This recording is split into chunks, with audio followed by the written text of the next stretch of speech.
Knowing your way around a kitchen, following a recipe and whipping up a meal is important these days, especially when fast food is always in our face and families are super busy. Now, I don't know about you, but I enjoy cooking every now and then, and hopefully you will too. So congratulations on making the decision to start the cooking elective. There is so much you can get out of this elective, and the confidence gained from knowing how to cook is empowering. The best thing is that you can do all 3 levels at home if you want. That is, if a parent will let you in the kitchen and can supervise when necessary.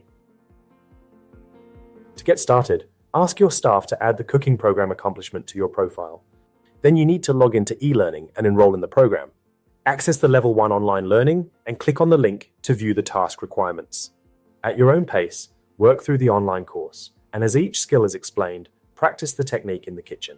The cooking elective is designed as a self-directed program to be undertaken by cadets in their own home.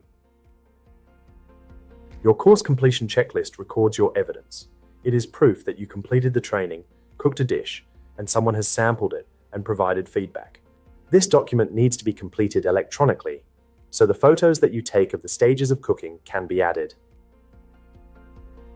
Along with the photos, please remember to write a description of the dish. For example, if you cook chicken fajitas, don't just write chicken fajitas, put a bit more detail.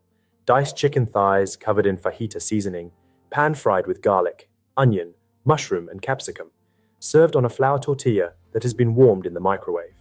Served with sour cream and homemade guacamole. Guacamole includes 2 ripe smashed avocados, diced cherry tomatoes, red onion and lime juice, seasoned with salt and pepper. Dad was my taste tester, and he said it was delicious. The online training and the practical skills will be marked off in the course completion checklist and uploaded to the tasks in e-learning, then graded by a staff member. Once this is complete, you will be awarded the corresponding badge. Level 1 requires you to cook 4 meals and record the evidence. You cannot cook just 1 meal and ask 4 different people to taste it. Level 2 requires you to cook 8 meals, and Level 3 requires you to cook 12 meals. These meals must be different in each level. Try to cook dishes to cover breakfast, lunch, dinner, and dessert, and remember, you have to cater for whoever is going to eat the meal, so check for allergies and fussy eaters. You do not have to cook the meals listed in this course material. They are simply suggestions. Remember, this is about cooking, not tossing marinated chicken wings in an air fryer or making a sandwich or wrap. If you are conducting this training within CadetNet, access the cooking program via your View Learner profile. Then choose the level you are currently conducting. Finally, click on the link to e-learning. Be sure to upload task evidence as required for grading. If you are engaged in the training via the app, you can still upload the course completion checklist once it is finalized by your facilitator to the tasks within e-learning, or your facilitator can do it on your behalf. Be sure to discuss your options with the staff. Now, no one expects you to cook fancy dishes in Level 1, so just start off easy.